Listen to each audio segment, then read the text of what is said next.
Part ke-39. Peovenia. Mas, aku mau ngomong. Ucapku ketika kami sudah di dalam kamar. Mas Arman yang sedang memakai baju setelah mandi menoleh, kemudian melanjutkan ritualnya memakai baju. Ngomong apa, sayang? Tanya Mas Arman lembut. Jika dulu dia memanggilku dengan sebutan sayang, aku akan sangat senang dan bahagia. Tetapi tidak dengan sekarang, aku sangat benci saat dia mengatakan itu. Apalagi setelah tahu dia mengkhianati aku, sebenarnya bukan hanya aku yang Mas Arman bohongi, juga Abi dan Umi. Maksud Intan tadi pagi apa? Maksudnya momen apa yang tidak bisa dia lupakan? Tanyaku. Mas Arman menghentikan aktivitasnya menyisir rambut, sedetik kemudian kembali melanjutkan. Setelah selesai, Mas Arman memelihara duduk di tepi ranjang. Sedangkan aku berbaring sambil mengecek pendapatan pada beberapa aplikasi menulis. Maafkan, Mas. Sebenarnya kemarin-kemarin itu Mas sering pergi ke kantor dengan Intan. Karena motornya rusak. Ucapnya menjelaskan.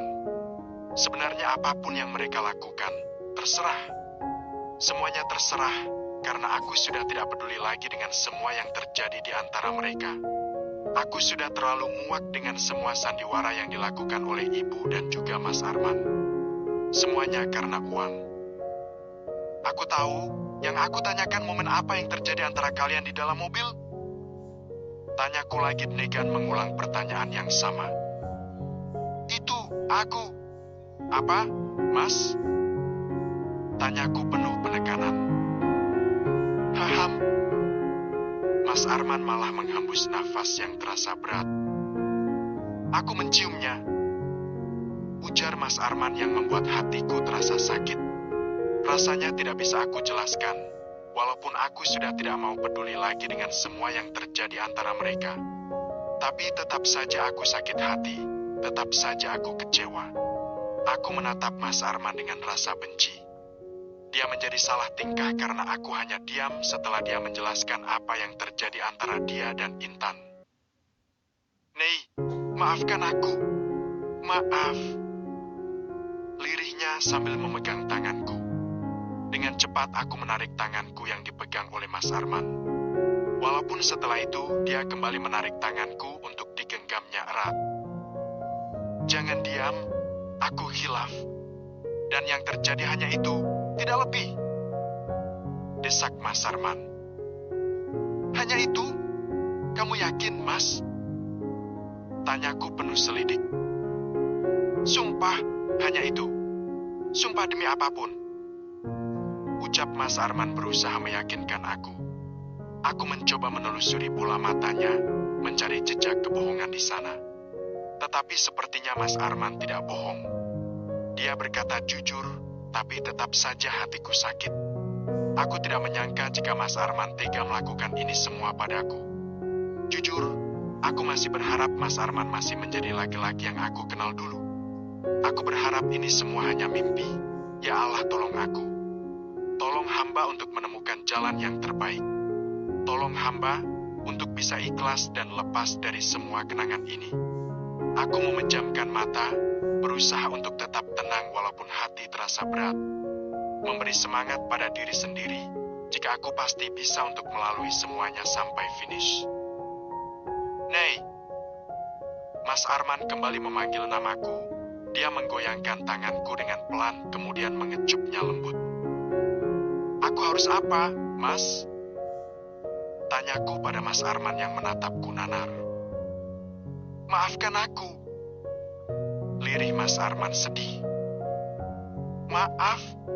Iya, maafkan aku. Kita mulai semuanya dari awal. Jawabnya meyakinkan aku. Dengan semua yang udah kamu lakukan ke aku dan Dava, kamu dengan mudahnya suruh aku untuk memaafkan? Tanyaku emosi. Tapi hanya itu, Nei. Gak lebih. Sangkalnya lagi. Jika aku yang melakukan itu, kamu mau memaafkan aku, Mas? Tanyaku lagi. Untung saja Dava tidur, kalau tidak dia juga akan menangis karena melihatku menangis. Mas Arman diam. Dia tidak menjawabnya. Sudah kodratnya memang begitu. Jika wanita yang melakukan kesalahan, itu menjadi alasan yang fatal untuk suami membenci. Bukan hanya suami, keluarga bahkan tetangga. Dengan mudah berkata teganya melakukan itu tanpa mengingat anak.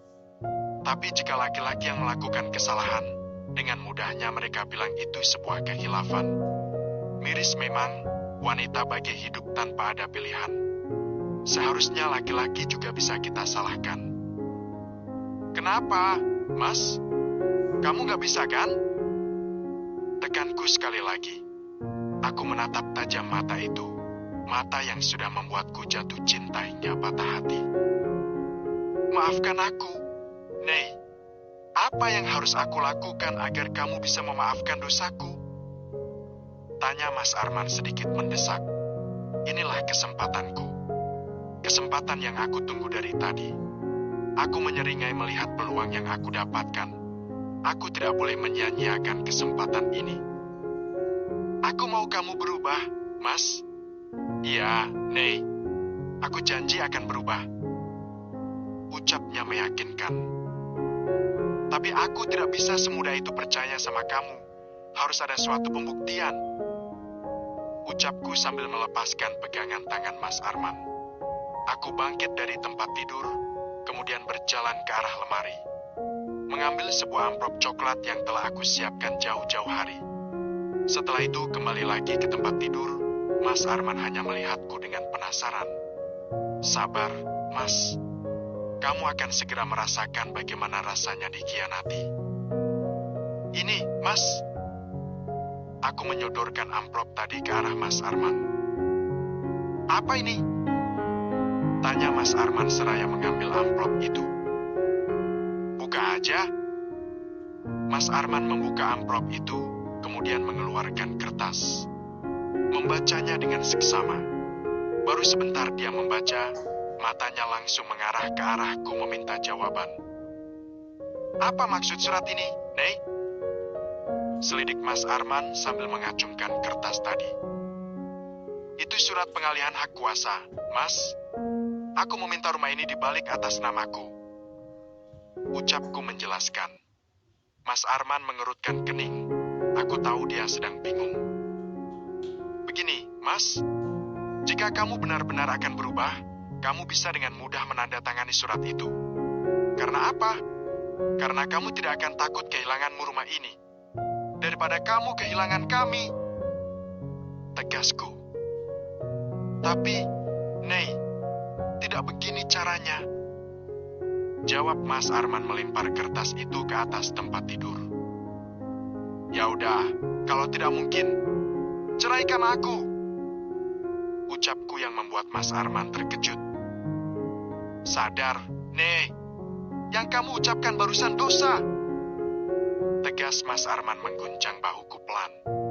Aku menepis kedua tangannya, kemudian berjalan mengambil kertas itu yang teronggok di atas tempat tidur. Kamu tanda tangani ini atau kita cerai? Tegasku lagi sambil menyerahkan kertas itu kembali ke tangannya. Tapi, Nei, kalau kamu tidak mau menceraikan aku yang akan menggugatnya ke pengadilan dengan alasan perselingkuhan. Aku bisa saja mengajak Intan bekerja sama untuk menjadi saksi. Aku yakin dia pasti mau. Ancamku. Mas Arman terperangah mendengar penuturanku barusan.